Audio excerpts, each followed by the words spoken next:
Hey YouTube, how you going?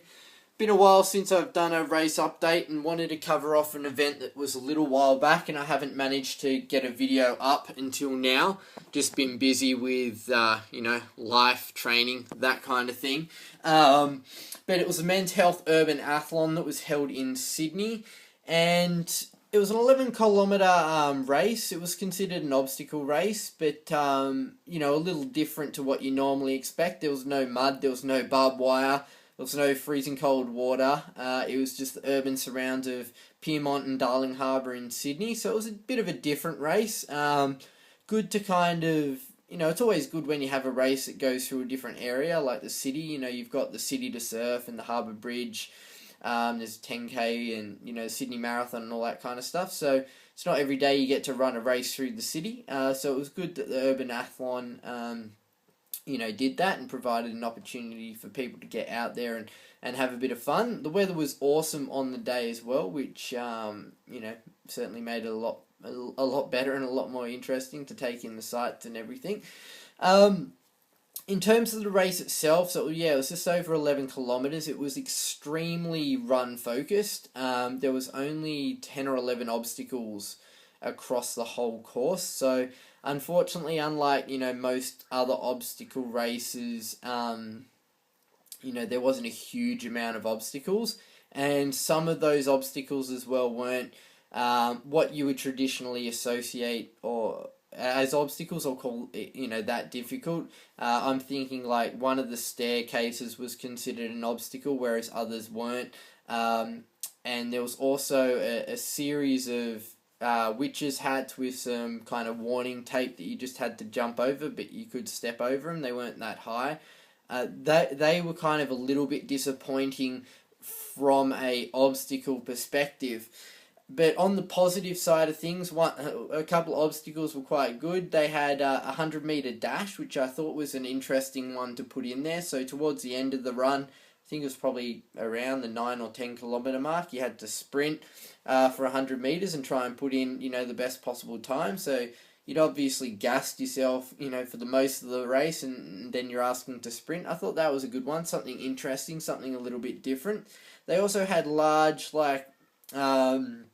industrial sized skip bins really that you had to climb up and in and out again, so they I guess took the place of a Berlin Wall at a Tough Mudder, which was I thought a great kind of use of I guess something that's from an urban environment, so that was really cool as well. I thought there could have been, like from videos that I've seen of other ones in other countries, like they seem to have like abandoned cars that you could climb over and jump over, that kind of thing. I thought that would have been a good idea.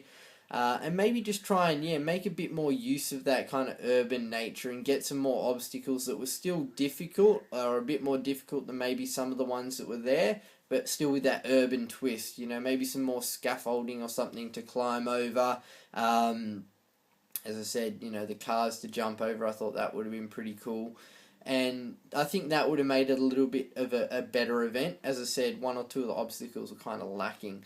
For me personally, probably wasn't the best race. I was a little bit underdone, and kind of had a few niggles that were impacting me. I'm not 100% sure of my position in the Obstacle Course Racing League. They haven't actually put the final results online, although I did earn points for that event.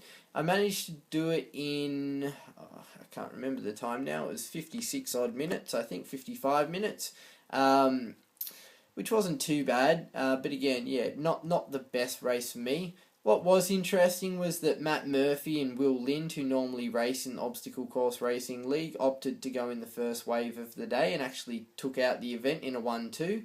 Matt got the win, so I think that's great. Really shows that, the people who are attracted to obstacle racing and Obstacle Course Racing League, are damn good runners in their own right, really, because, as I said, it was a heavily run-focused event, and you probably didn't have to be that good at actual obstacle racing or getting over obstacles to still be competitive.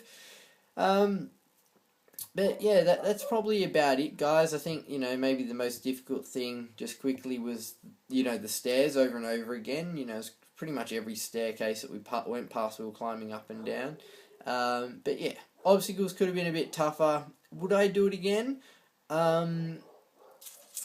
Maybe would probably be the best answer. I'd certainly do it again, in terms of being able to earn points for the obstacle course racing league if it was suited your strengths, like if you're a better pure runner rather than someone who enjoys the obstacles.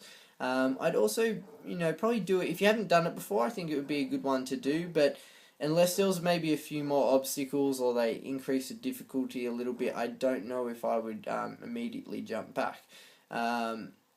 That all said and done, it was a well-organised event, registration, everything, and because it's part of Men's Health magazine and they had a tie-in with Channel 7 and stuff, there was a lot of kind of festivities going on in the kind of registration area, and it seemed to be well promoted.